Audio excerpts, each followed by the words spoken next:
Good evening, everyone. We're going to go ahead and get started. I apologize for the delay. Our youth are actually rehearsing tonight for a program. They're in another venue. And so a grandmother misunderstood the location and dropped them off here. So I was making sure that she was able to get them. But thank you all for coming. At this time, I'm going to ask Miss Mary Ann Lawson. She's the District 2 trustee for the Lubbock ISD School Board. Yay! To introduce everybody and get us going. Hello to everyone.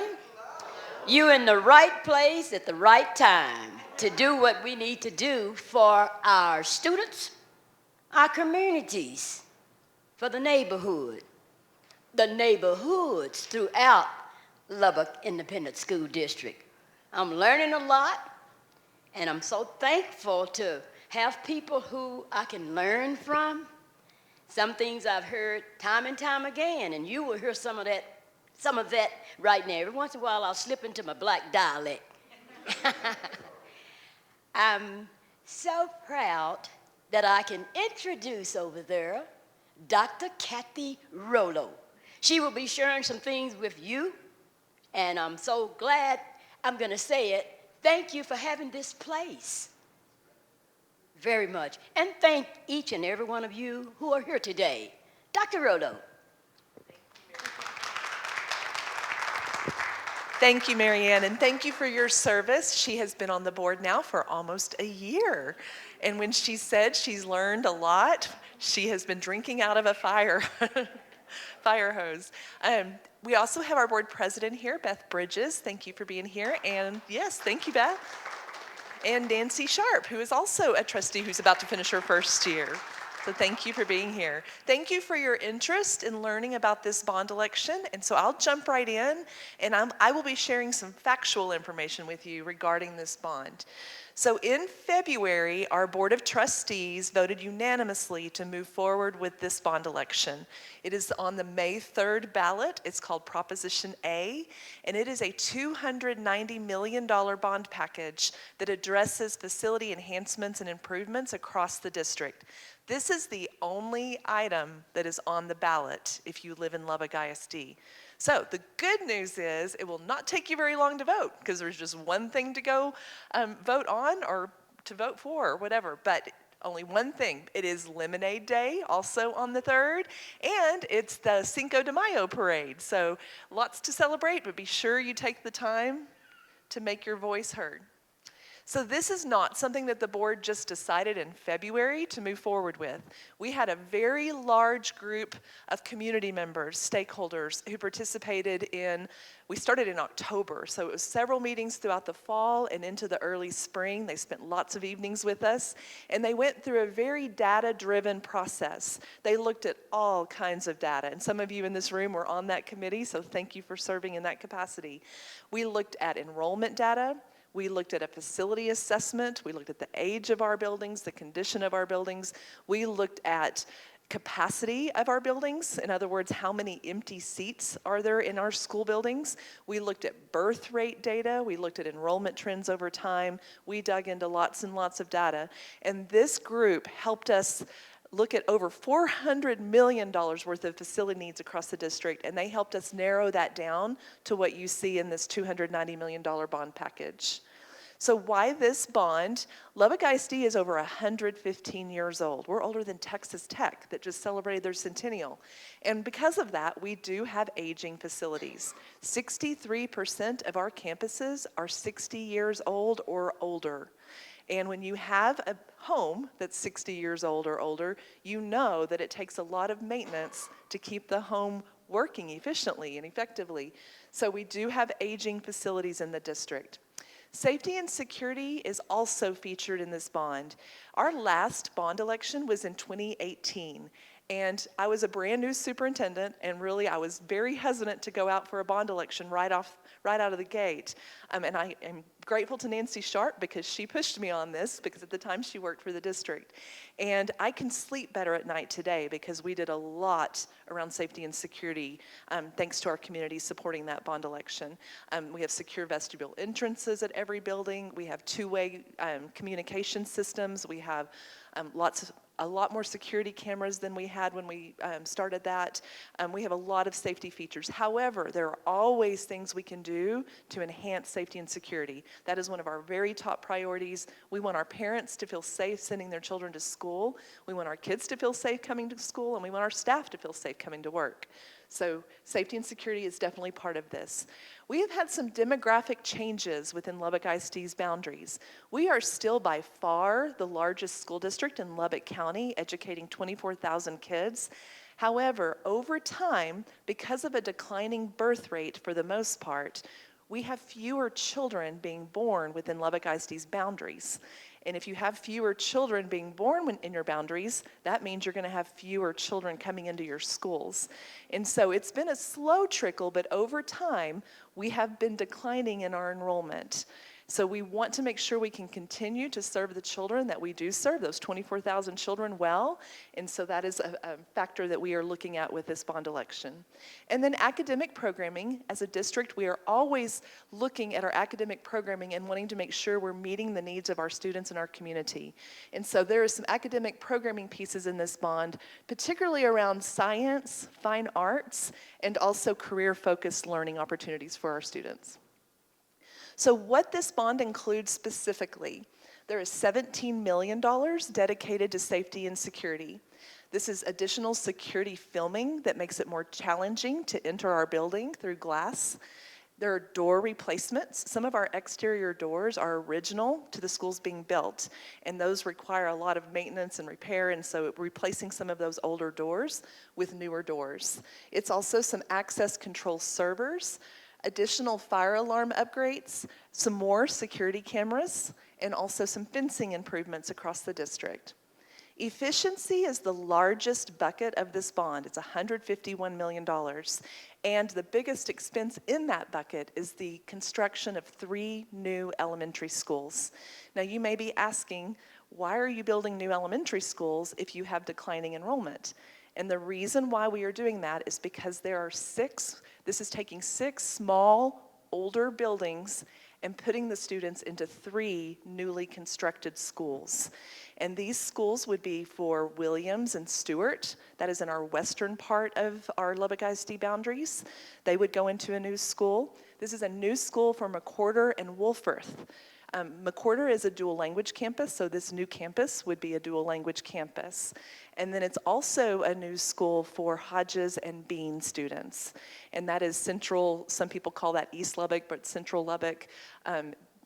Bean students are going to be welcoming the Hodges students next school year. However, we are doing that without a bond, and it is requiring some portables. The Bean facility is 83 years old.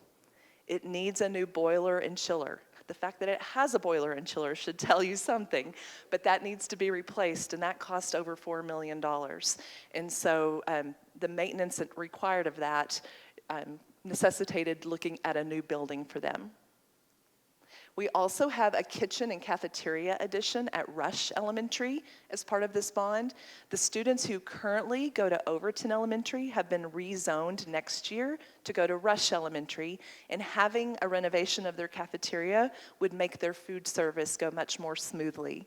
And then it's also a science lab addition at Atkins Middle School. The students who currently go to O.L. Slayton Middle School have been rezoned for next year to go to Atkins or to Dunbar, depending on where the students live. And so the Dunbar building has some newer science labs that have been renovated. However, Atkins really could use some additional space with the science lab addition, with the additional students they will be serving. Academic programming is $47 million of this bond, and this bond really has a heavy emphasis on middle schools. We've done a lot in previous bond elections for our high schools and for our elementaries, but we have not done as much to bring our middle schools up to date. And so how many of you have sat in a middle school auditorium recently? Yes, some of those seats are original to the schools being built. And so this is a middle school auditorium refresh for every middle school in Lubbock ISD. The only exception is Talkington School for Young Women Leaders, because they got a brand new auditorium as part of the 2018 bond. It is also renovating the fine arts classrooms at all of our middle schools and middle school science lab renovations as well. And then there are some career and technical education expansions. Have any of you been to the Byron Martin Advanced Technology Center? This is where our students go to take their advanced CTE courses to prepare them for great jobs. And welding, right now, this school year, we had to turn 97 kids away who wanted to take welding because we just didn't have enough space. And so this is expanding our welding lab so that all students who want to take those courses can do that. And that is a great paying career that they can go into right out of high school. Also, we have an empty classroom right now at the ATC that we want to renovate to be a culinary space, an additional culinary lab. That is also a program with high interest from our students, and those jobs, those are great paying jobs when they leave high school. And then in the healthcare professions pathway at the ATC, we have great classroom space, but the equipment with which the students learn needs to be brought up to speed and up to date so that it's relevant to what the students will use when they go into those jobs after they graduate. Capital renewal, this is not the glamorous part of the bond, but nonetheless, it is very, very important in order for us to make sure we're operating efficiently and effectively. This is roofing, HVAC, electrical, plumbing, some locker room renovations. It also includes high priority kitchen updates and parking, paving, and drainage improvements. This graph just shows, these are elementary school examples. This shows you that when you have a school with less than 350 students in it, the cost to educate a student per year is $6,500. When we move students into a slightly larger school with more enrollment, up to 500, that cost goes down to $5,500 per student per year. When we go to what in the state of Texas would be considered a medium-sized school of 700 students, that cost goes down even more to $4,800. You save those efficiencies with utilities, with a more modern building. You save that with needing one principal instead of 2 or 3 principals. It really just helps with those efficiencies when you are in a larger school. There's also some who would say that it actually increases the educational experience for the student as well. When you have 500 to 700 students in a school and you have 4 or 5 teachers per grade level, you have more teachers to plan and collaborate with. You have more teachers to do those other duties as assigned that we all know about. You have more people to do the extracurricular activities that are so engaging for our kids. You also have more wraparound services. You have a full-time counselor. You have a full-time assistant principal. All those things that are so important for our kids. And you have a larger title budget. We do receive some federal title funding in our schools, and that's based on enrollment. So if you're in a small school, your title bucket's going to be much smaller than if you're in a larger school where you have more resources to hire interventionists to work with kids who are struggling or to bring in communities and schools into your building. So the additional resources are also beneficial for our kids. There is some cost avoidance with this bond. I'm not going to read all of these to you, but these are campuses that are going to be consolidated either next year or as a result of this bond. And for example, Overton Elementary, if we were to keep Overton open just as it is, not renovating it, not upgrading it, but keeping it open as it is today, just maintaining it, that would cost the district over 10 years, $9.4 million. And if you go down to the Williams and Stewart elementary schools, those 2 buildings with the needs that they have would cost the district $29 million over 10 years. So there is some cost savings by putting students in the newer, more modern school. Carmona Harrison Elementary, which is in North Lubbock, was part of our 2018 bond. And that was combining Guadalupe, Jackson, and Wright elementaries into a new school, state-of-the-art school. That campus, the first year after it opened, we saved $1.8 million in operating expenses just in 1 year alone. This is not something we just decided to address this school year. Since 2010, Lubbock ISD has consolidated 14 campuses across the district. And you can see by this map that it is all over town. We have not focused on any one particular part of town, but we have had successful consolidations in all over Lubbock ISD. And this is why we have to find these efficiencies. Our students are our why. They are why we exist. They are why we do what we do each and every day.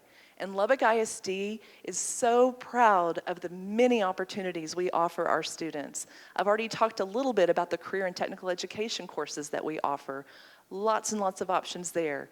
Each one of our high school campuses has a unique program that really is a draw for families. And I'm just going to highlight one right now, and that's Estacado Early College High School. Students who go to Estacado have the opportunity to take up to 60 college hours from Texas Tech University at zero cost to the student. It does not cost the students anything, which that changes families. When you can have 60 hours from Texas Tech, a Tier 1 university, under your belt, the chances of that student finishing school are much, much greater. We are really proud of that program, but it is expensive. I mean, it costs money. So we want to make sure we can continue to offer the wide variety of options we do so that every student has a place to succeed. But in order to continue doing that, we have to find efficiencies with the limited resources that we have.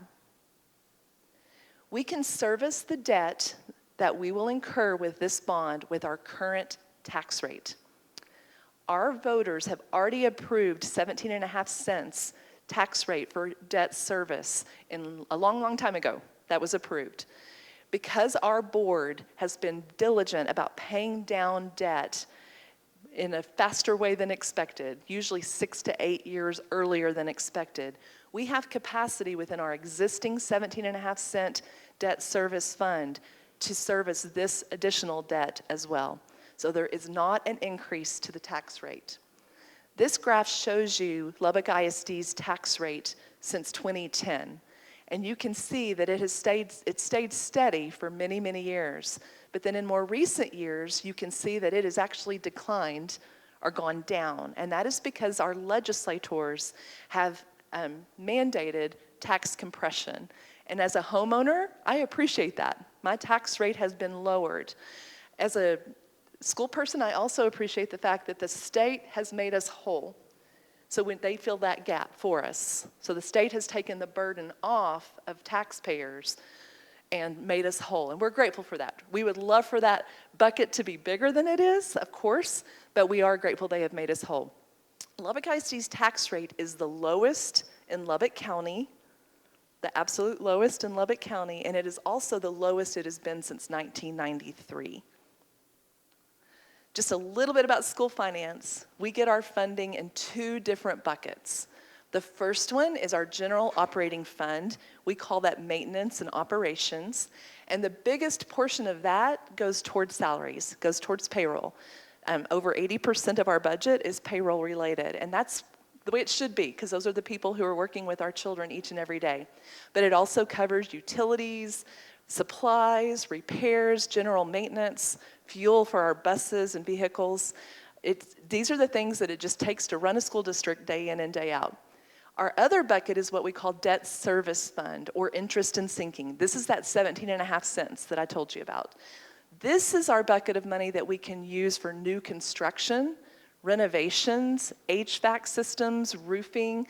You can put technology into a bond in this bucket. We typically don't do that as much because technology is shorter lived and we want our bond projects to be things that are long lasting. You cannot use debt service funds. You cannot have a bond election to give salary increases. That's actually against the law. However, if you can shift some of that deferred maintenance, some of those repair costs over to a bond, that does free up money in our maintenance and operations budget to be able to provide increases in salaries and to be able to pour into student programming. So it does give us more flexibility in our general operating fund when we can shift some of those expenses to a bond. If you are 65 or older, this is just a friendly reminder that you may qualify for a homestead exemption and you have a ceiling on your tax rate, property tax ceiling. We do have a bond website that goes into much more detail, has lots of information. You can see on this website what is in this bond for each campus. Every campus in Lubbock ISD will be touched by this bond in some way. So all of that information can be found at lubbockisd.org/2025 bond. Now, this is really important. This is what the ballot is going to look like. Again, how many items are on the ballot? Just one, just one. It will say on the ballot, you can see it highlighted in yellow, this is a property tax increase. And you may be thinking, you just said that there's not a property tax rate change, that we can service it with our current tax rate, and that is correct. But out of the 2019 legislative session, our legislators said that anything over your maintenance and operations budget, that bucket I showed you earlier, anything over that language has to be on the ballot. So all school district bond elections have to have that language now on the ballot. So we know that's confusing, but we don't have a choice. We're just trying to educate our public that our current tax rate can service this debt.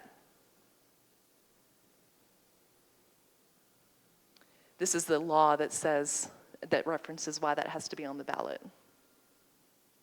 The election is just around the corner. It's on May the 3rd, and early voting starts next Tuesday, April 22nd, and goes through the 29th. You can see where early voting locations and election day locations are at votelubbock.org. We will have early voting on the 28th and 29th at some of our campuses. We could only do it on those 2 days because of STAR testing. Irvin is a campus that is on that early voting for the 28th and 29th. All right, that is information about this bond election in a nutshell. I'm happy to answer any questions for you. We have another presentation. Yes.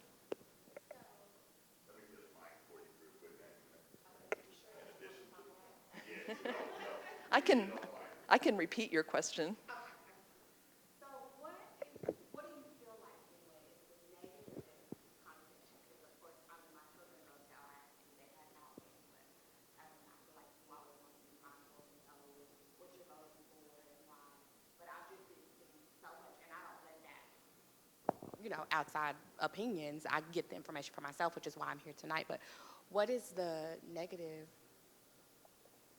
the elephant in the room of, why you shouldn't vote for this bond? Because I'll be honest, I've heard multiple times that, don't vote for this. This is not going to benefit, especially, I grew up in East Lubbock, so I'm always an advocate of, Lubbock in general, but especially, So I just want to know, so I can advocate for people to vote for this and have the correct information.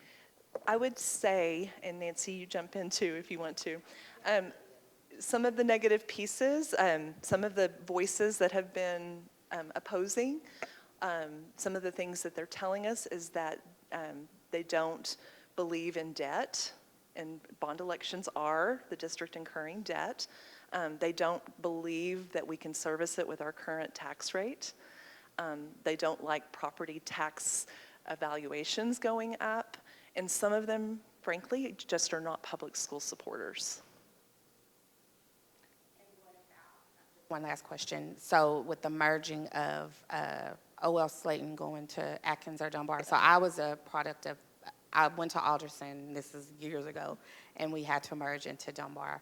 And it was just a huge transition. Is there going to be any mental health counseling, or just for children, that are already dealing with so much, behavioral, emotional distress, to have to be taken? I know it was a huge change even for me going to Alderson and Dunbar. It was just right down the street. It was a transition, and I dealt with that, with consequences. So transitions are hard for kids, and we understand that, but there will be lots of support, lots of opportunities for the families to come tour the schools before school even starts so that they're more comfortable with the environment. And then of course we have counselors on our campuses, so they are experts at helping kids connect through those transitions and changes.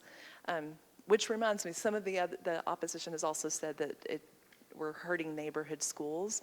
These are still neighborhood schools. These new schools would still be serving children in a neighborhood. It's just a little broader neighborhood. When Lubbock was first starting to form, we had an elementary school in every square mile, and sometimes more. And that's when kids usually walked to school. That's when there was usually a parent who stayed home. And it's not the world we live in now. These are still neighborhood schools. They're just going to be a little bit bigger neighborhood.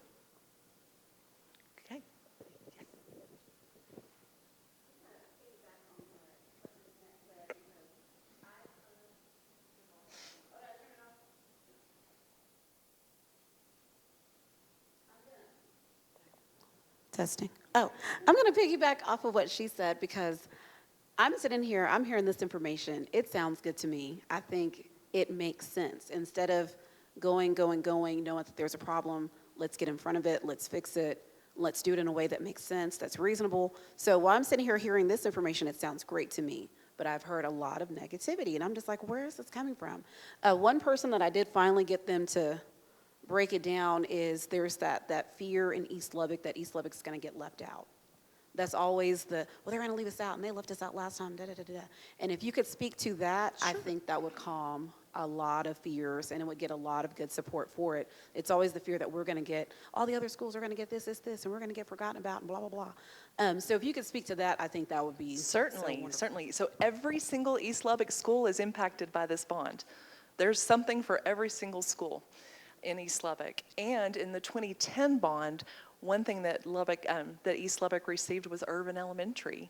We combined Isles and Wheatley into the new Irvin Elementary, and it's one of our newest, most beautiful campuses in town. So I can assure you there is something for every campus in this bond. Yes, and that is another change that our board made. They voted in December to combine Hodges into Bean starting next school year, and we rezoned Bean to go to Dunbar. So the students who go to Bean right now have been zoned to go to OL and Monterey, but with OL going away next year, we rezoned Bean to go to Dunbar. So we're trying to funnel more kids into Dunbar, which then feeds into Estacado.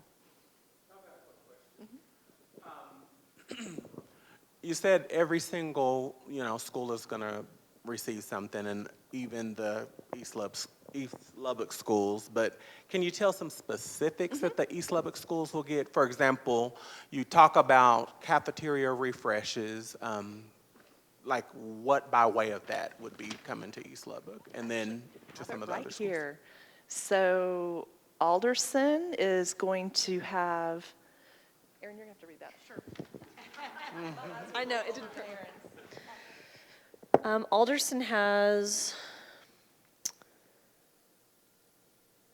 new security fencing around the playground area, replacement of the north parking lot with new asphalt. Bean and Hodges would be a new school. Irvin is only 12 years old and still in good condition, but they would upgrade the playground fencing and the asphalt areas of the parking lot to be repaired, seal-coated, and restriped. Dunbar has replacing the main visitor lot and teacher's lot, renovating restrooms in a wing that was not renovated with the 2001 project for science labs and not done with the previous partial auditorium renovations. We'd renovate the stage and replace interior finishes and fine art spaces like the band hall and complete a replacement of outdoor electrical panels. And then at Estacado, restroom renovations, sewer repair and the utility tunnel, roofing repair needed pending an insurance settlement, and high priority exterior door replacements are needed in older areas of the campus. Nothing cafeteria for Estacado. So for Estacado, as part of the 2010 bond, so 2 bond elections ago, we refreshed Estacado's cafeteria. It was not an addition. 2 of our high schools did get an addition to their cafeteria because that same year we closed campuses for lunch and we would not let the students leave. And so Lubbock High and Monterey are 2 of our older high school campuses. Their cafeterias were not big enough to accommodate the closed lunches because they both had over 2,000 kids in those schools. And so additions did happen at both Lubbock High and Monterey. Coronado and Estacado both had a refresh with some painting upgrades and that kind of thing, but they did not need an addition because they could handle the enrollment and close lunch. One more question, and then I'll pass it on because I could probably hold you all day. I know you could, Daryl. My son goes to Lubbock High, and I know the enrollment in Lubbock High is different than Estacado. Those cafeterias don't look the same. My son has been to an event at Coronado, so you say Coronado and Estacado's cafeterias were handled probably similarly. Estacado's cafeteria doesn't look like Coronado's. What can be said about that? Well, it's not in the bond. Okay.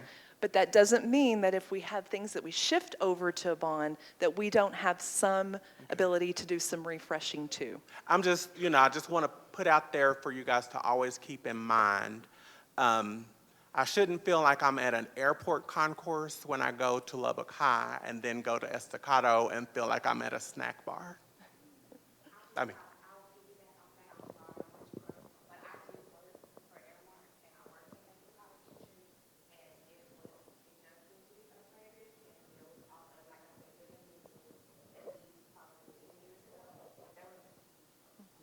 They do have the same food service items, so I do want you to know that. They get all the same food options that all of the other high schools receive as well. But, oh, yes. So we used to be able to use, our food service funds are in a whole different bucket. And we have a fund balance of food service funds, and we used to be able to do upgrades using that, but the law changed. So we can't use those funds. But again, if we can shift some things to a bond, that frees up some money for us to look at ways to freshen up in other ways. A comment, then some questions. So my 27 years in Lubbock, I remember year 2, around 99, 2000, schools were being closed on the east side. It was basically, it was a majority closures that you may recall that time when schools around here were closed. And that was a harsh feeling at that time. I'm thankful that that's not even the feeling of these closures or consolidations. So I wanted to put that out there, and I think that's a very good feeling. But going to the questions I have, I just want to be clear. So I didn't realize this, but the $290,000 bond is not going to be an additional item on folks' taxes. You're saying this is going to come directly from the direct funding. It's not going to be an additional amount that people will pay assessment. No. It's not going to be a special assessment on their tax So bill. our voters have already approved a Okay. 17.5 cent So- debt service tax rate, and we can service the $290. That's huge. We can pay that off with that current No, tax rate. that's totally huge. I mean, but that's not the thought. I mean, until tonight, I was thinking it was a separate assessment. Now, Yeah. doesn't, okay, so that's good. And then there's 6 schools being affected. So as I understand it, there's not going to be a new structure, but there's going to be a consolidation of 6 different schools to refurbish those schools and kind of retool them. Is that? No, these they're are gonna be- new, There'll be brand new schools. 3 brand new schools. Okay, Yes. I'll look on the website. I want to ask you to repeat those schools and how it's going to. Okay. I'll look myself on that. Okay. But here's a deeper question, maybe a better question, which doesn't go. It's not going to be able to answer tonight.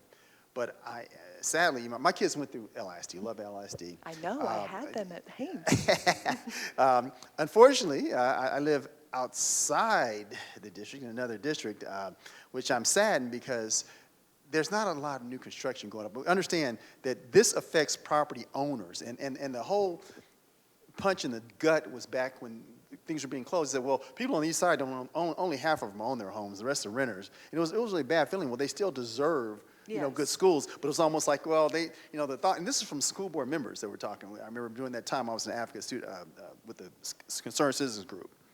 My point is that I would love it if maybe you've already done this, LISD with the group that got together, can really push the developers to develop nice homes in East Lubbock. Those folks will be paying property taxes, and then it'll feel like, oh, then since we don't have a state tax, those of you who moved to Lubbock, to Texas recently understand we don't have a state tax because property tax owners get slammed. And so therefore, having a home ownership is really, really looked at as being more important. So I'm just saying, I think going forward, man, that would be a good project to work with those folks. East Lubbock's so beautiful, as we know. That's been the discussion for the longest time.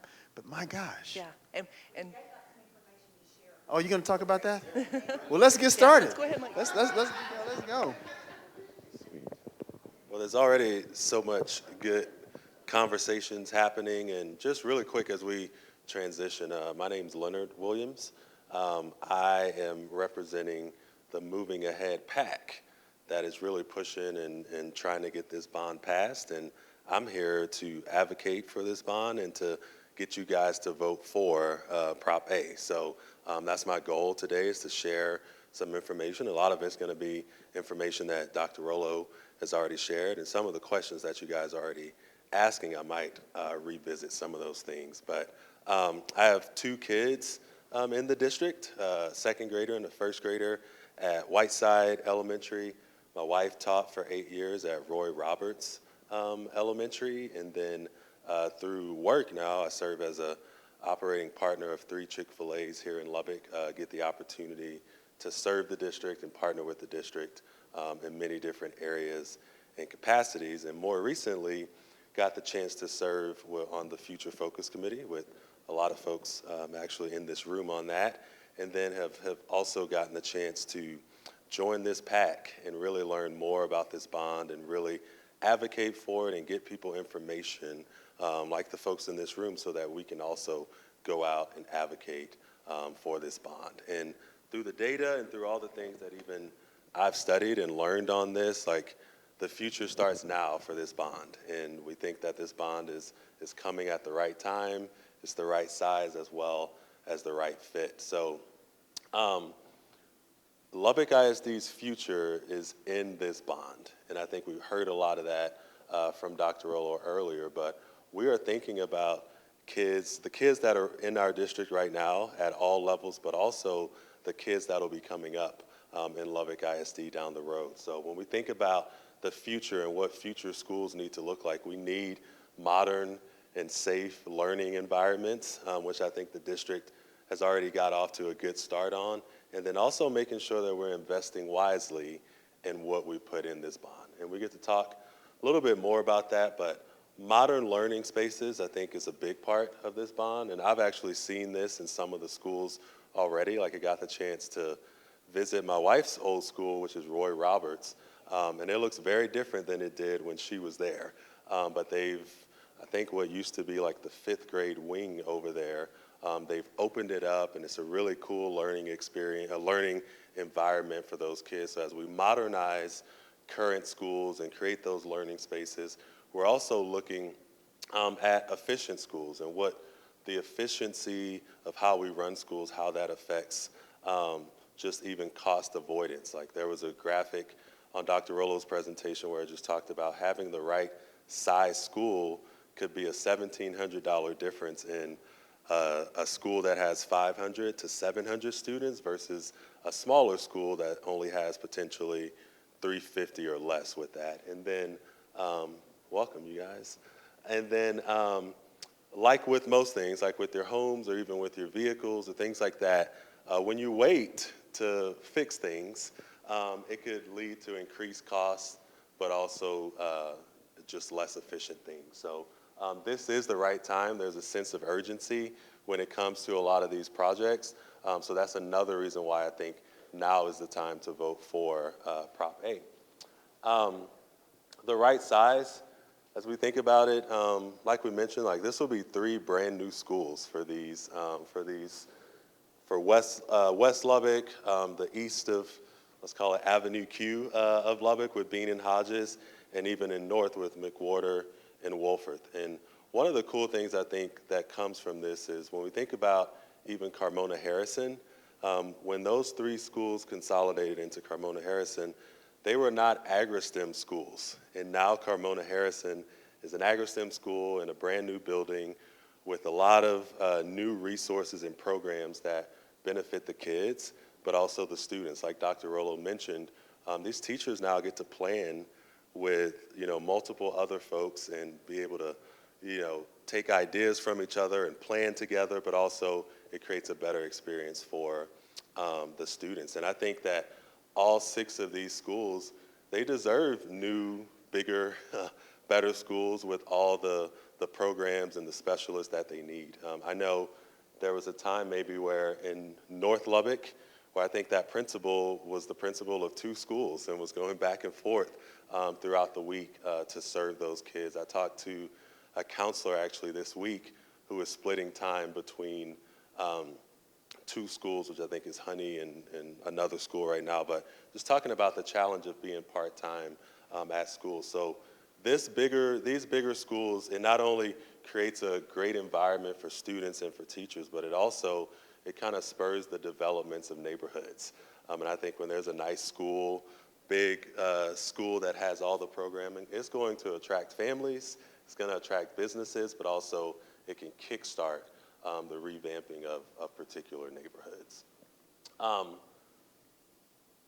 Talking about the right fit I love the top bullet point here is that $208 million of this directly affects students. And it goes to student experiences, student services, and when we think about that, these new science labs and fine arts upgrades, like all middle schools are benefiting from that. Every middle school across Lubbock. And I think that that's just such a cool experience because I just think about a fifth grader and they're really going to get to experience science at this next level for the first time.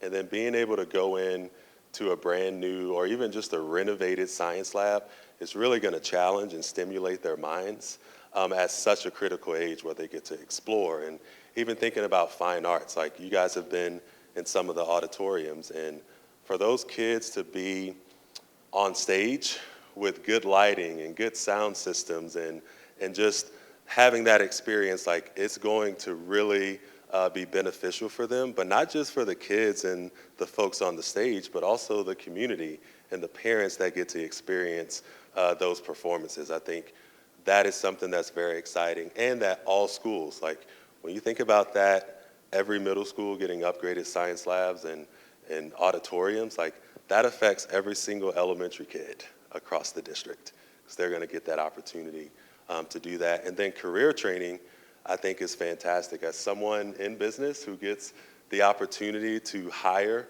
a lot of high school kids, we can tell and see the difference in kids who are getting this type of training. They have an advantage. They have a competitive advantage because we can see the technical skills that they have, but also through these programs, they are learning soft skills that are essential to the workforce. And I think that the technical skills make them employable, but the soft skills can make them leaders in these particular jobs. So I work for Chick-fil-A, and at Chick-fil-A, we can tell when there are kids who's been through the culinary program. One, they're coming in with a Serve Safe Manager certificate, which we are training and still, like we are doing a Serve Safe Manager program for our manager team at Chick-fil-A here in a couple weeks. We have 17-year-old high schoolers that are coming in with that same certificate. So when we get that application, those folks are being expedited and moved to the top of the list because we know that there's some knowledge that goes with that. But when you add the level and the high quality education that's also being added to this, it really makes them a kid that's super attractive to us who we want to be a part of our workforce. So when I hear about culinary and the expansion of that, I think that's great because if you guys know, like I know, one of the biggest events in Lubbock is when a new restaurant is opening, right? Like, it's a big deal. And I think that there are so many restaurants in Lubbock to where when I think about the culinary program, those restaurants need and we want high-level kids. And I think that Lubbock ISD is doing a great job of that by training and preparing these kids for the workforce. We talk about welding and plumbing. That's a job and a skill that's just fading away. Like the average age of plumbers now is 58 years old. And those folks, they're gonna be retiring soon.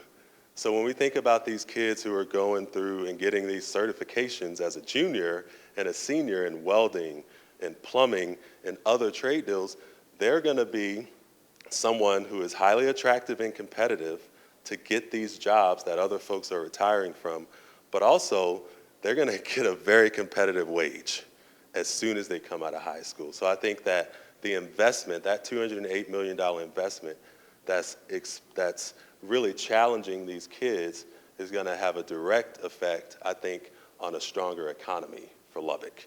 Because not only are we impacting the local community, not only are we filling these restaurants and new businesses with students that we've educated, but also we're preparing these folks to be good citizens, to be in a position to where they can take care of themselves as well as their families. And that's why I think this is important, because when we're, teaching and training these kids on these different things, that whether it's at the ATC or in other CTE classes, we're not just training them to pass a test or to have a grade for that semester, but we're really setting them up for life, because these are the folks that are going to be running our economy, that's running our community, and we want to make sure that they are equipped to do that. And I think this bond does a really good job of that. So with a stronger economy, as you can see, Lubbock needs skilled workers, but also good schools.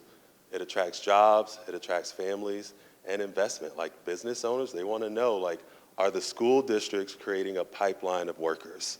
Are the school districts passing bonds? Because when you pass those bonds, it's showing that you're willing to invest in yourself and in students. And something that, again, I'll kind of close with this, but one of the best things I love about this bond is it hits all schools in all areas. And one of the things I heard Ms. Marianne Lawson say multiple times is Lubbock ISD's mission is every day, every child, every day. And there's a piece of that you like to add, right, Ms. Lawson?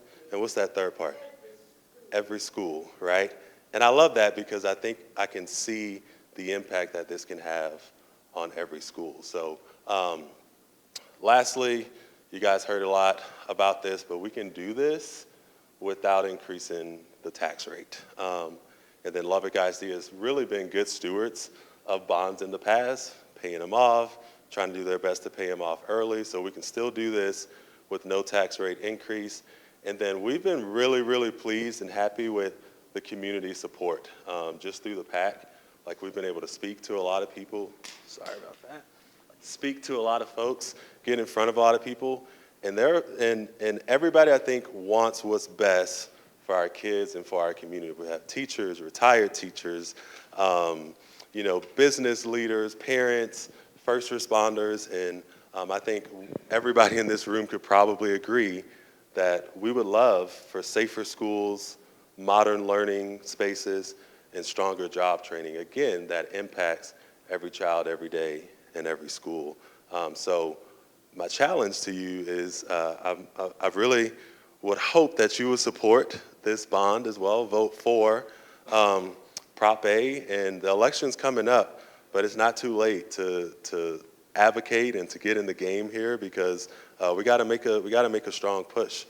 There's a QR code here that'll lead you to a website for more information. This will take you to I believe our Facebook page, where you can get daily updates and things of that nature. But I just challenge you guys. I think I've already heard such great questions being asked, and I think we're on the right track here. But I'm here to just say, hey, vote for Prop A. Yes, sir, you had a question? Yeah.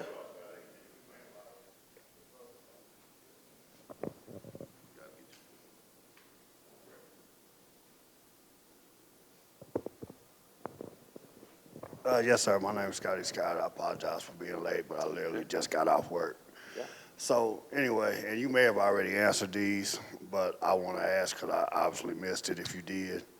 So the first question, which is a simple yes or no on your end, I'm sure, when you brought up them trainings in high school, Yeah. like the welding and things like that. Yeah. So my question is, that certificate that they get as a welder, or whatever the case, whatever that training is, does that actually qualify them to leave high school and go get a job as a welder, or whatever else the other training is? Or will they still, because I know welding is, for example, a trade, and you have to have some sort of whatever. Yeah. But is that the exact same thing as, for instance, had they went to trade school and got that same welding degree? Yes, right now we offer a basic welding certification. So those students have their credentials to go into an entry-level welding job. With this expansion, that's going to allow us to offer a more advanced certification to our welding students that we haven't had the opportunity to offer in the past because we just don't have the space.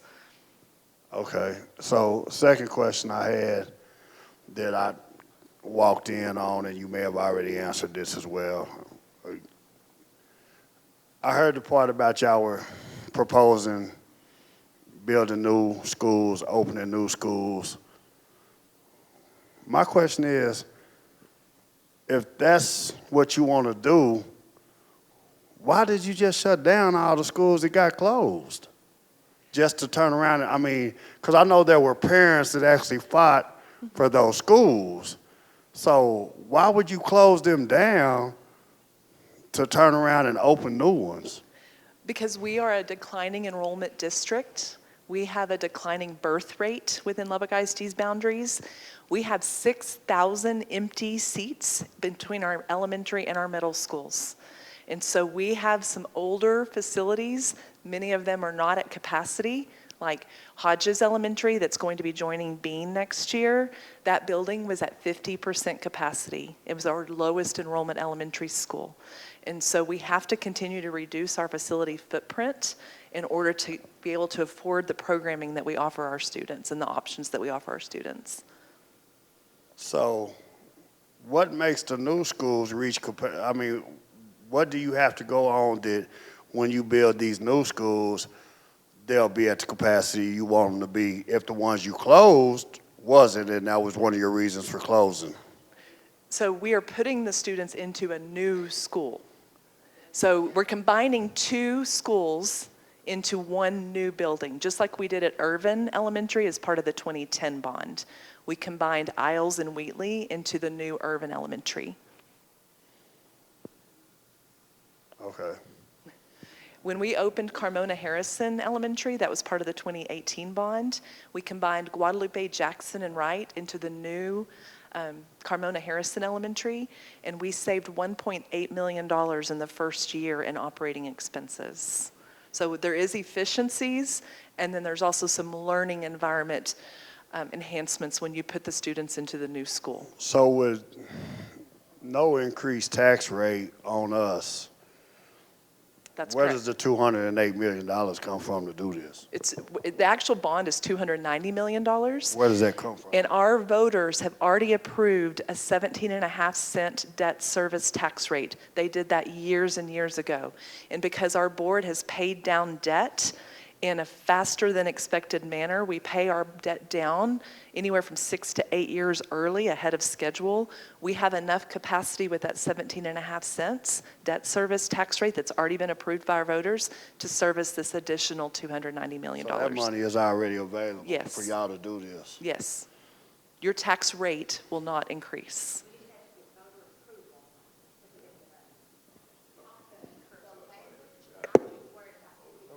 Have we not heard Yeah. for years that LI did that? Yes, so the ballot is actually going to say this is a property tax increase. That was required out of the 2019 legislative session because the state says that anything over your maintenance and operations funding is a property tax increase. However, our voters have already approved that 17.5 cents, and so it is not increasing the tax rate.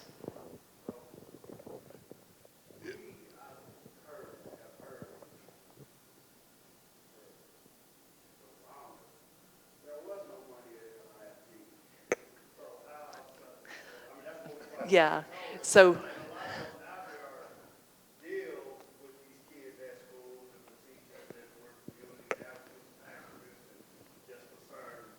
yeah. So there's 2, and we talked about school funding earlier. Can I stay after and I'll share with you? Okay, yeah, because we did cover that. I had a quick question. Over the last 5 years, our property values have increased about 40%. And so you guys keep repeating that the value of the tax rate didn't go up, but the property values, and this kind of tailgates this question, basically. Our property values have gone up tremendously. Whether you rent or own, which I own my house, your dime's still gonna go in that bucket, so. Whether you rent, because a lot of renters all over town, their property rents have gone up tremendously. So I think it's a little deceptive to sit here and tell us that there's not going to be a tax rate increase when at the end of the day, like my house went up $70,000 in 5 years, which is a good thing and a bad thing. Yeah. Because now I'm having to pay a lot more into that bucket. Now, we have nothing to do with property evaluations. Yeah, that's done by Lubbock. It's a $70,000 increase. Yeah. Whatever you take that 17 cents, it's going to be more burden for a lot of taxpayers. So the 17.5 cents has already been approved. So you're already paying that. I understand that, but if you multiply it times the $70,000, that's a lot more tax. The logistics of where these, like we was talking about, where these schools are being built. Yes. I mean, these kids are going to be, they got to get to school somewhere. So if they have to go further than 2 miles, we provide transportation. We also provide transportation if they have to cross a major street. And so we will provide transportation. these students. Loaded question, is Durham ready? They are. They are. Yes. I think I'll probably say it like this. I think this is a good idea. I hate that it's got so much negative because I feel like it's necessary. There's no way LIC can just keep going. You know, if you have a school with only 50 students in it, it's not. You can't do it. 50% capacity. Yeah, 50% capacity, just, it's not possible. So something has to happen. And I think the hesitation, especially in East Lubbock, is we were one of the first schools, or one of the first out of town, and I don't think you were a superintendent yet, but when Dunbar and Alderson mixed together, it was a part of that. It was not. It was bad, and it was. We did get a lot of information from community leaders. The two different cultures of the two schools coming together was really rough. And I think the hesitation, more than anything, is just people saying, we've done this before and it's bad, and it's bad. So I think if we can just prove to people that, okay, yeah, it was a little rocky, but this one is gonna be different and it's necessary. We have to do it. Gotta do something. I think you're doing a good job of making, especially me, feel more at ease that it's not gonna be a negative. Yeah. We're gonna do it right. It's gonna be okay. And my entire career has been in Lubbock ISD. I have a 36-year career in Lubbock ISD, and I'm a product of the district as well. I've lived here my entire life and always will live here, and I do remember that time very well. I hope that we've earned some trust in making investments in this community, such as the Early College High School. I mean, that is an investment in Estacado and this feeder pattern. And honestly, Estacado is our one high school that has stayed constant in enrollment because it's attracting kids from all over this community to be a part of that program. We even have some out-of-district kids that are transferring to Lubbock ISD to be a part of that. So that's an investment. Urban Elementary, being a new school, has been an investment. We care about this community deeply. So there won't be another middle school built, they'll just be merging? OL with Atkins? OL is going to Atkins in Dunbar, and then the board voted in December to rezone Bean Elementary, starting this next school year, to Dunbar. And that's sixth grade too. Dunbar will now have sixth grade. Yes. Kathy, can you stretch out that statement that you said for me, unpack it. Estacado is the one high school that has remained constant in enrollment. Yes, Estacado has remained constant in enrollment, and it's because of the Early College High School and the number of students who may or may not live in this attendance zone, but they're transferring into Estacado because they want to be a part of that. I mean, 60 college hours from Tech at no cost to the family. That is a game changer for families. If my kids were still in school, they would be going to Estacado Early College High School. I mean, it is a fantastic program, and the district funds that for those students.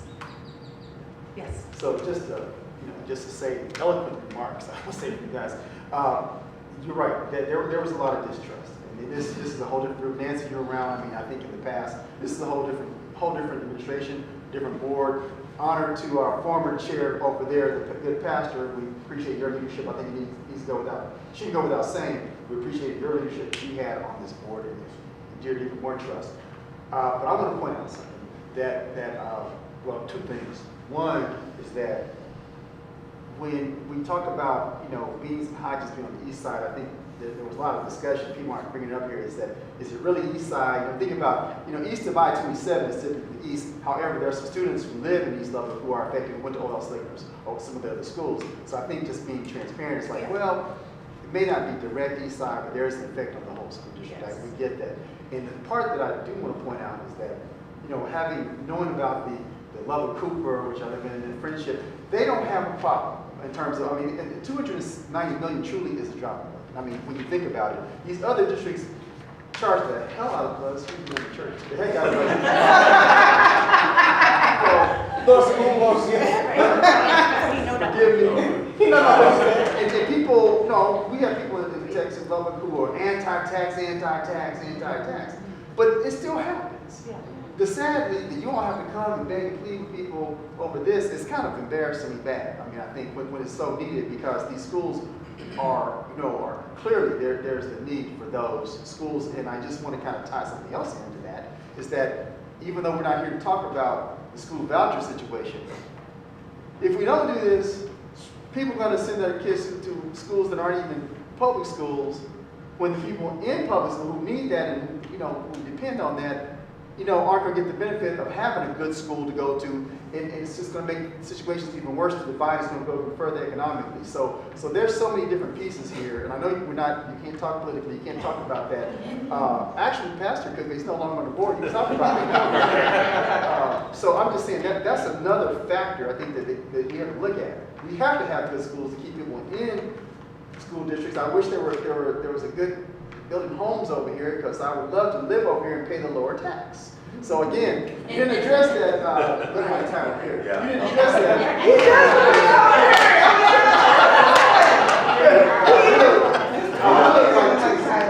Yes.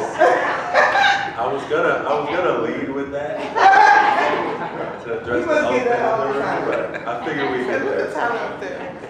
I couldn't keep my mouth shut. I'm Robert Baird. I serve with Leonard here on the PAC. I'm one of these people that moved to Lubbock just this past summer. Oh, welcome. I looked all over Lubbock County. I could have gone to, lived in Lubbock Cooper South, looked at Friendship, looked all around, in Roosevelt, you name it. Chose to live in Lubbock ISD. Why? Because I saw the opportunities that kids have here. I'm concerned about the next generation. I want to know that they're going to be ready to work, that they're going to be able to take care of me. I'm getting up, I'm not even going to go there, but I want to know this next generation has opportunities. And I was fortunate that I was accepted to be on the Lubbock ISD Community Leadership. I have gone all around the district. They have taken us all over. I've seen what they have at the ATC. I've seen the audio video production studios. I've seen the Ag Center. There are amazing opportunities, and I'm talking to you, someone who moved here from Houston. I worked in a school district in 2 different districts for 23 years. One of them is in Southeast Houston area. And I can tell you that the opportunities that kids have in Lubbock ISD are better than this district that I had with 42,000 students, because they were consolidated, so many opportunities for kids at the ATC, at the Ag Center, both of them. I am a huge proponent for public education, and the opportunities that kids have on the east side of Lubbock to be able to go to a new school, they deserve that. I was a poor kid. I grew up poor. I had my little parent station wagon had the top hanging down, things falling on my head. Kids deserve these opportunities. They deserve to go to a new school no matter where they live. So I am here to advocate. This is good. Schools have no other way of getting money or getting approval to spend their money. This is how we do it. So my ask to you is, will you join me in supporting Lubbock ISD, supporting the kids in Lubbock ISD, and voting for Prop A? I have signs right here that I would love for you to put in your yard. I know some of these no signs are around. These no signs are around because they don't care about kids, they don't care about community. I care about our community. So if you will join me and take a sign and put it in your yard to proudly support Lubbock ISD, I'm with you. I don't have kids. I don't have kids in the district, but I support this district because I know that I want my community supporting me, especially when I get older. Who wants a sign? Who wants a sign? I can give you one right now. I'll say this, Leonard, I'm glad that you brought up the fact of the skilled trades. Yeah. I deal with that every day. Mm-hmm. You know, I deal with it on a regular basis, and you get more and more kids that's not wanting to go to college, that's not wanting to go to the military, and you have to find that pathway to success for these individuals, and that is a great pathway to success. I deal with 25 partners that I work with in these skilled trade industries, and they are looking for people.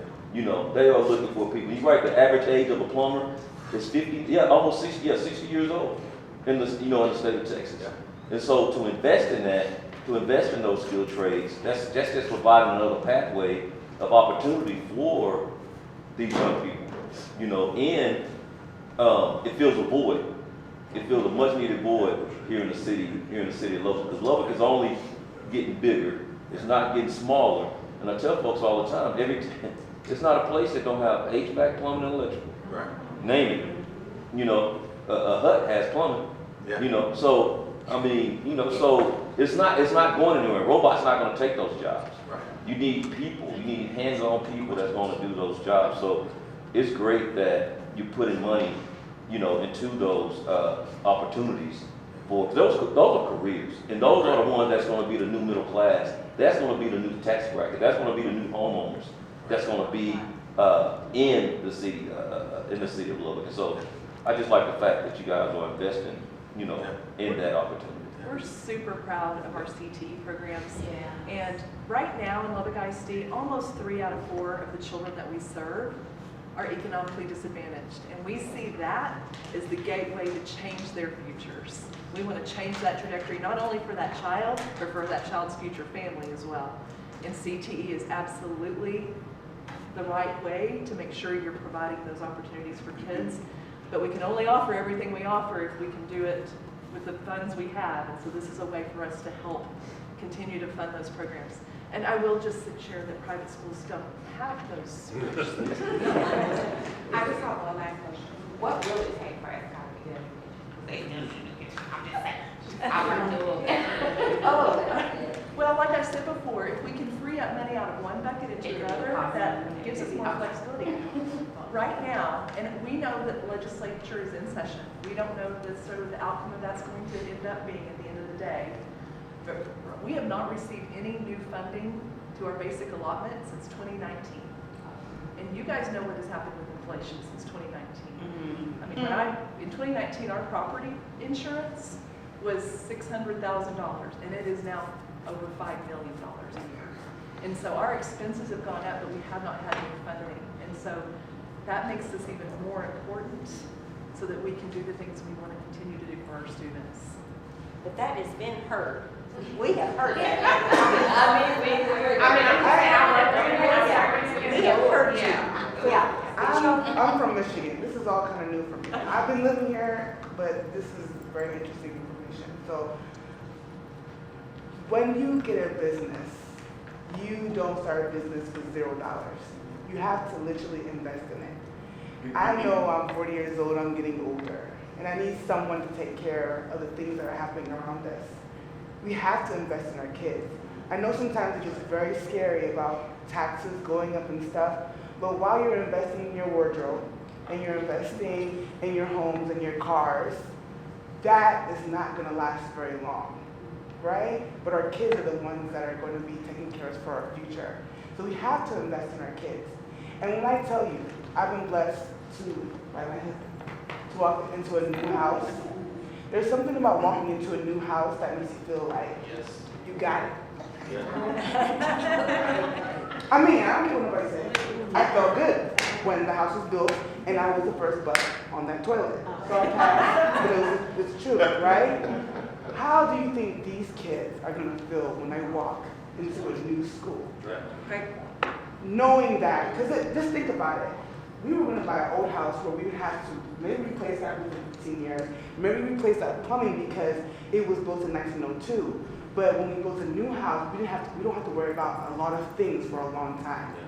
What did you say you had to replace? Where's the lady? Right there. What did you say you had to replace? Some big boiler or something? Boiler and chiller. And how much? It's over $4 million. It's over $4 million. I can build that same school for $4 million and not have to worry about that. You see what I'm saying? Because those things take more materials to see about, and probably that boiler that Mr. So-and-so, he is 70-something years old, and there's nobody in that age bracket right now that knows how to even see about that. So I mean, do you understand what I'm saying? We really have to make it make sense. So for what I hear, this sounds good. I'm just saying, the kids don't feel good about walking into something new. Because I'm in the Friendship District, and they're doing all kind of new stuff. They need something new over here for people to come over and feel like, oh, there's a new school. Because parents talk about that all the time. If you walk into a school and as a parent, the school don't look like it, look like you over here scared yourself, that's a problem. You know what I'm saying? So, okay, I'm just But we'd love for you to take that same energy and help us advocate for it. And go on our Facebook page. Kids deserve this. Our communities deserve it as well. You had a question? So, as you all heard, I'm the husband. I'm just going to piggyback off of that a little bit. The make it make sense part. Okay, so I come from south side of Chicago. I understand, having nothing, coming from a little bit of nothing and working my way up. So I felt great to put her in that house. Okay, so what I'm gonna say is, though, on the back end, like she mentioned, if you already have a property that's costing you millions of dollars in renovations, okay, this is coming from a construction standpoint. I've done that, now I'm in healthcare. So these trades that you mentioned are a true thing, a real thing, okay? It costs more to demo and rebuild an old property than to build a new one from scratch. It's facts. It's just facts. Dollars and cents, it makes sense. So why not let them walk into a new school that they don't have to worry for about at least 10, 20 years down the line on any plumbing, electrical, or anything like that? That way the resources you're gonna put into maintenance can be shifted into new computers, new dining room, new cafeteria, new whatever, and a program that can get them into a career path. Because if you're wasting money on the maintenance, it's not going to the kids, it's going to the building that's falling apart. And so, like she said though, I do agree, when you have something new, and I'm not saying it's given to the kids, but they're gonna be the ones that are gonna use it, partake of it, you're gonna own that newness. You're gonna feel like somebody care enough to put something new in your hands so you can thrive, versus, okay, you're going in this creepy hallway of one that just got painted again over and over. I mean, I'm just being honest. The new stuff shines better, it looks better. Brand new looks brand new, okay? And that's from a construction standpoint. Election day is May 3rd, but please don't wait till May 3rd. I'm new to Lubbock, but I've already heard about these moves, and they can pop up out of nowhere. Don't wait till May 3rd. Early voting begins Tuesday, April 22nd, goes through April 29th. Please bring your neighbors, friends, coworkers, get them to early vote. United States Mercantile Parkway. There you go. And be Urban on the 28th, Urban. All right. Well, thank you, guys. I'll hand it back to you. Thank you, sir. Tyler Perry.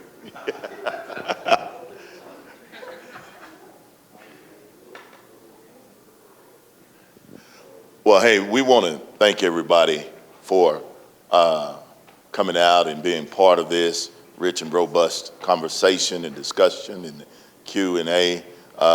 Shout out to the 100 Black Men for hosting this and putting that together. Thank you.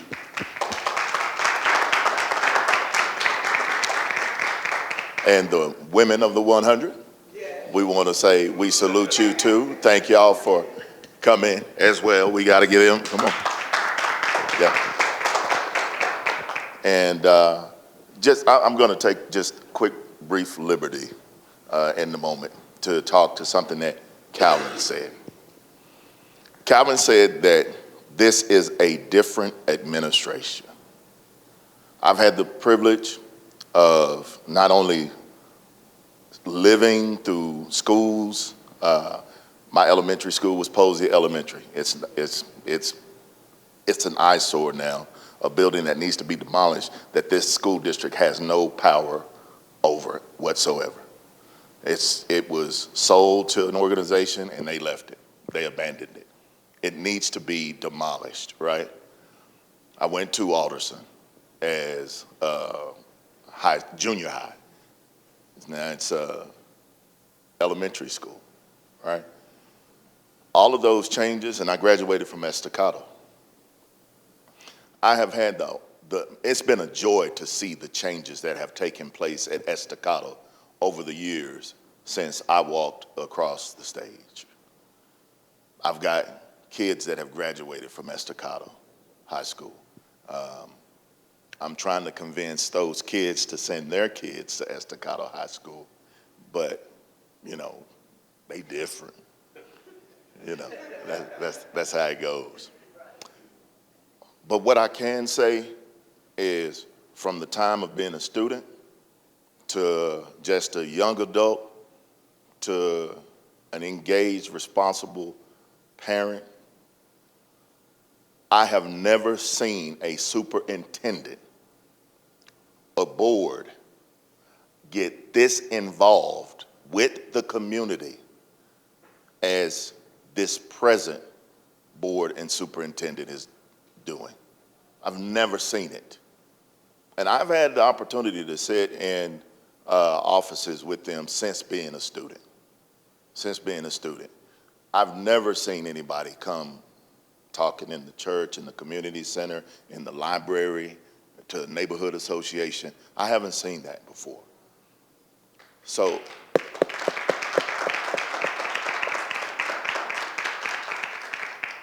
we can't hold the future that this board and administration is trying to bring to us hostage based on yesterday's decision making. And we tend to do that. Well, they did this to the E and stuff like that. And they did this over to Dunbar. Because my kiddo was part of that Dunbar and Alderson consolidation. And the superintendents didn't care. They didn't come talk to the community about what was going to happen. It just happened. They didn't come to talk to us when they closed Dunbar from a high school. They didn't do it.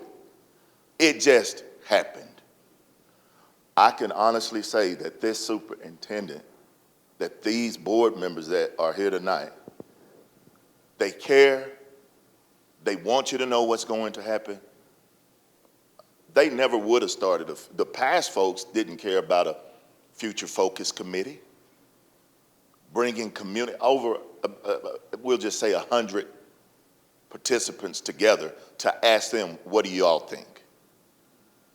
How do y'all think this should go? No, to me, this is not just genius, it's wisdom.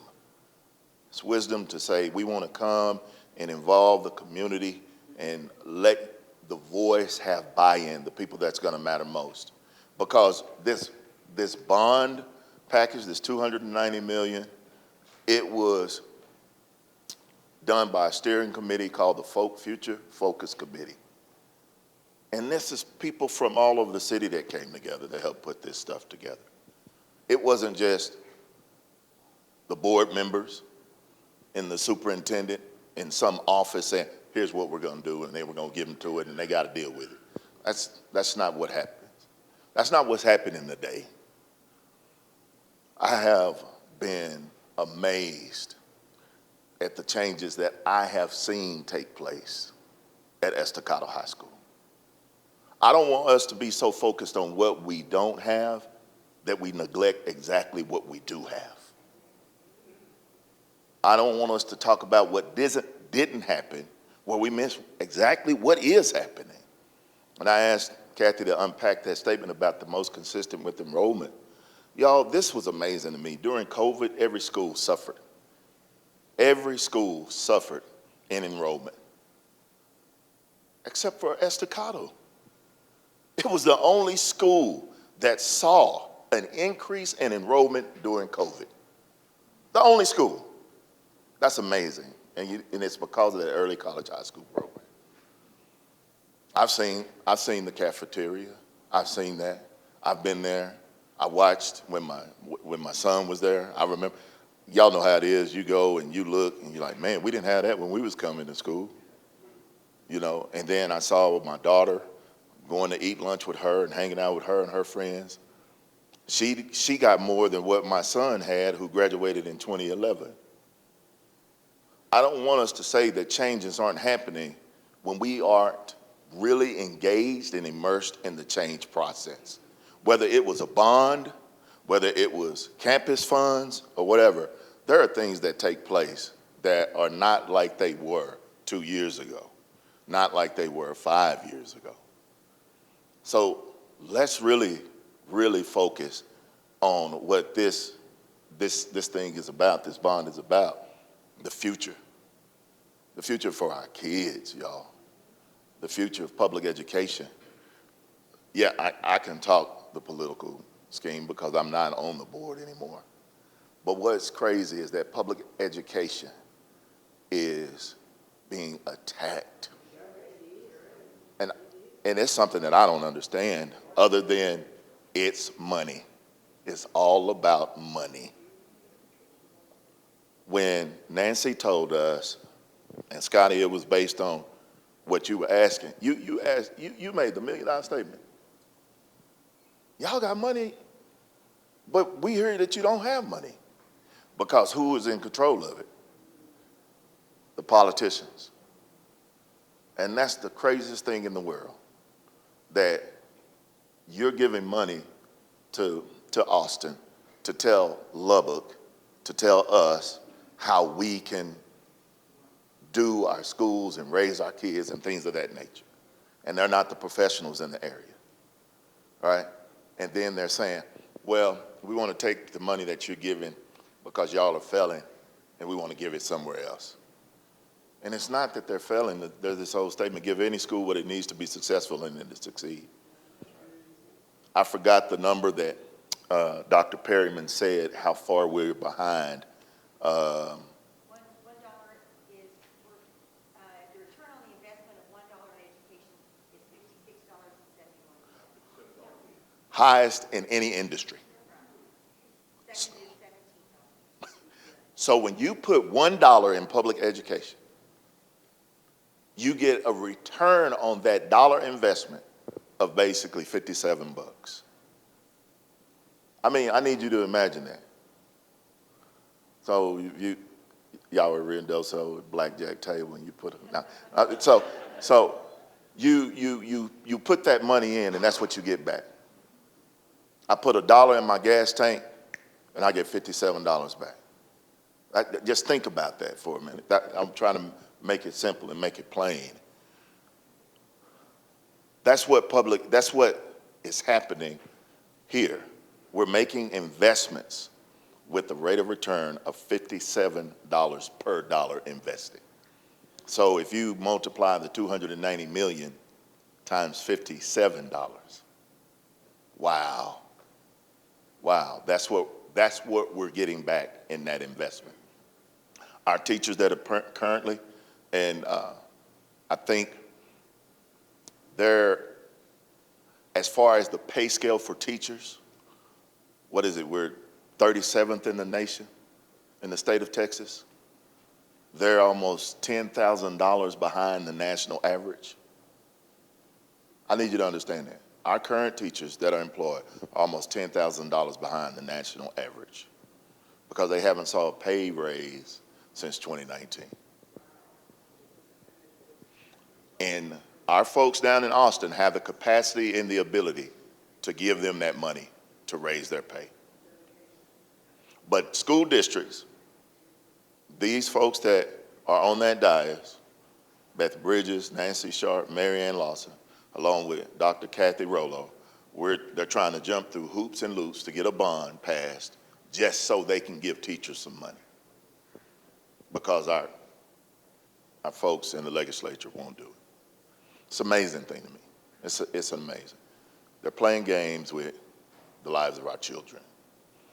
I do hope, just like Robert said, that everyone will show their support and show it proudly. Be proud about it. Be bold about it. Be intentional about it. And for those that, because you're going to always have those folks that are going to take the negative road and say, oh yeah, that's a $290 million tax increase no matter what, and it's going to hurt everybody. I think that y'all should do this, just like the data that you have on the consolidation of the savings for Carmona Harris, if the 14 campuses that have been consolidated over time or whatever, if you have that ability to get Dwayne to go back and show that savings over time per consolidation, what the district has saved, because that savings is what you reinvest in teacher pay. So that's my little preaching spiel on the benediction that we got.